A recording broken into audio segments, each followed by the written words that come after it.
여러분 반갑습니다. 잘 지내시나요? 오늘은 마태복음 5장에 등장하는 예수님의 말씀 소금과 빛에 대한 이야기를 하려고 합니다. 첫 번째로는 우리가 세상의 소금이라고 말합니다.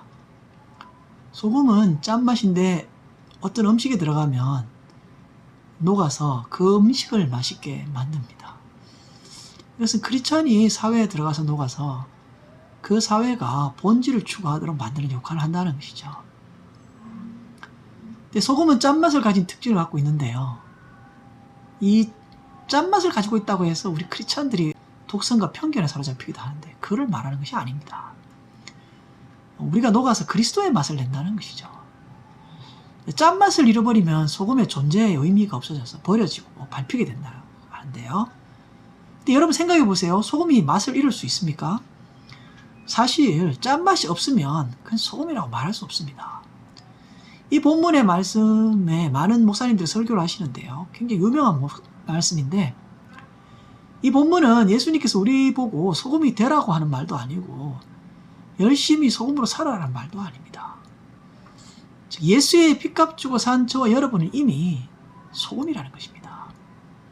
근데 소금이 맛을 잃을 수 없듯이 우리도 이미 하나님의 사랑과 은혜를 받아서 그에게 속한 자들이 됐다는 것입니다.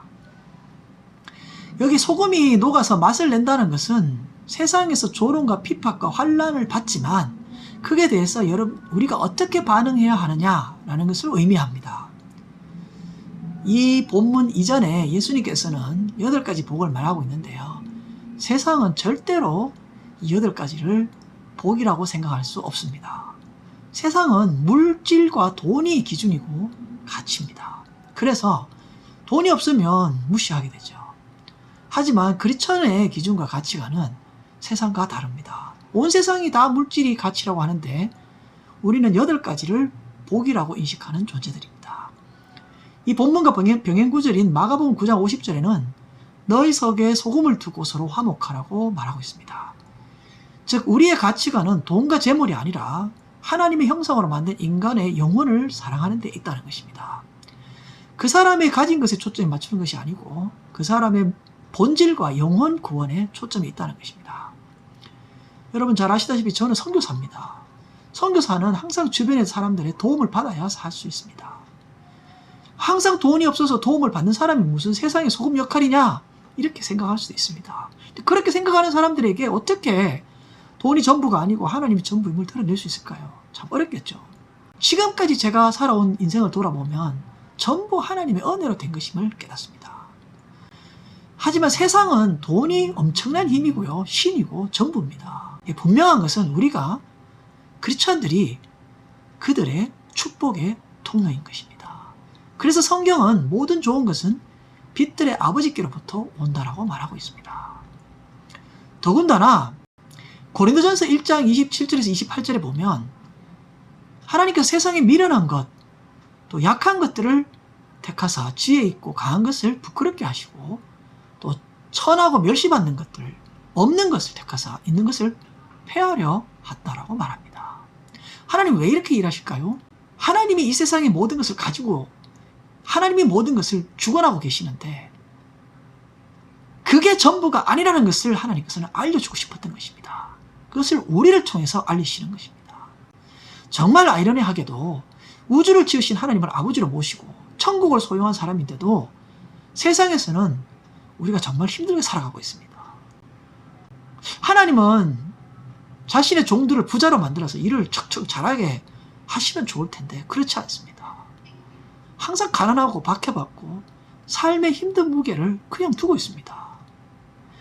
예수 믿으면 부자가 된다고 하면 얼마나 전도하기도 편할까요? 그런데 하나님은 그렇게 일하지 않습니다. 하나님만 바라보고 하나님이 하시는 일에 동참할 수 있느냐라고 묻는 것입니다. 하나님은 일하시고 필요하시면 모든 것을 동원하십니다. 근데 우리를 보고 같이 하자라고 초대하고 있습니다. 하나님은 우리가 가진 재물에 관심이 있는 것이 아니고 우리와의 관계와 우리의 사귐에 초점이 있습니다. 우리도 역시나 하나님과 관계에 초점을 맞출 때 진정한 크리스천의 맛을 내게 될 것입니다.